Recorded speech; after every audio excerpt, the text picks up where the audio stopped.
మెదక్ 10 సంవత్సరాలలో గతంలో ఇందిరాగాంధీ పరిపాలించినప్పుడు కూడా ఇక్కడ ఎంపీగా ఉన్నప్పుడు కూడా జరగని పనులు 10 సంవత్సరాల్లో చేసుకోగలిగినాం.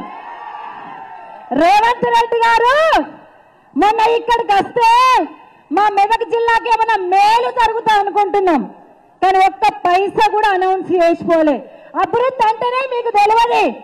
నువ్వు ఒక్కటే మాట అడుగుతున్నా, మెదక్లో అభివృద్ధి జరగలేదన్నారు మీరు. అభివృద్ధి జరిగిందనడానికి నిదర్శనము కూడా మీరే. ఎందుకంటే మెదక్ ఎన్నిక జరిగితే, పార్లమెంట్ ఎన్నిక జరిగితే రేవంత్ రెడ్డి గారు సీఎం అయి ఉంటే నామినేషన్ మెదక్ జిల్లా కాకపోతే ఎక్కడెద్దురు? సంగారెడ్డిలో ఎద్దురు. నిన్ను సీఎం గా మెదక్ ప్రజలు, మెదక్ జిల్లా కేసీఆర్ గారు చేసిన జిల్లా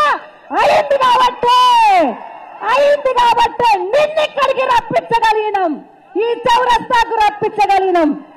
మెదక్ జిల్లా అయింది కాబట్టి నామినేషన్ వేయడానికి రేవంత్ రెడ్డి చౌరస్తా నిలబడి ఇక్కడికి వచ్చి కేసీఆర్ కట్టించిన కలెక్టరేట్ లో నామినేషన్ వేసిండు. కేసీఆర్ గారు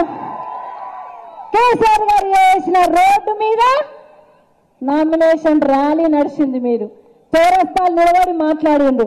ఇక్కడున్న ఎమ్మెల్యే 50 కోట్ల రూపాయలు తెస్తే కోతలు పడ్డాయి. ఈ చౌరస్తాలకు నేను ఆల్రెడీ 50 కోట్లలో పెడితే వాటిని కోతలు పెట్టిండ్రు. టీఎఫ్ఐడిసి 37 కోట్ల రూపాయలను మనం తెచ్చిన వాటిని కూడా వేరే పేరు మార్చి పేరు పెట్టి ఆ కథ వచ్చి ఈ కథ చెప్పి అభివృద్ధి మాత్రం శూన్యం. మీరు ఒక్కటే చెప్తా ఉన్నాను, మీరు ఇచ్చిన హామీలు నెరవేర్చండి. ఏదో చిన్న ఇబ్బంది వచ్చిందని అనుకుంటుండ్రేమో, కానీ తెలంగాణ ప్రజలు కేసీఆర్ వెంట ఉన్నారు, మెదక్ జిల్లా ప్రజలు కేసీఆర్ వెంటున్నారు. కేసీఆర్ ను తప్పకుండా మళ్ళీ సీఎం గా చూడబోతాం. మనమందరం కూడా నిలదొక్కుకొని సింహం వేటాడే ముందు ఒక్క అడుగు వెనక్కి వేస్తుంది. వెనక్కేసుడు రాగలే, ముందుకు పంట విసరడానికి అని చెప్పేసి గుర్తు పెట్టుకోవాలని చెప్పేసి కూడా తెలియజేస్తాను.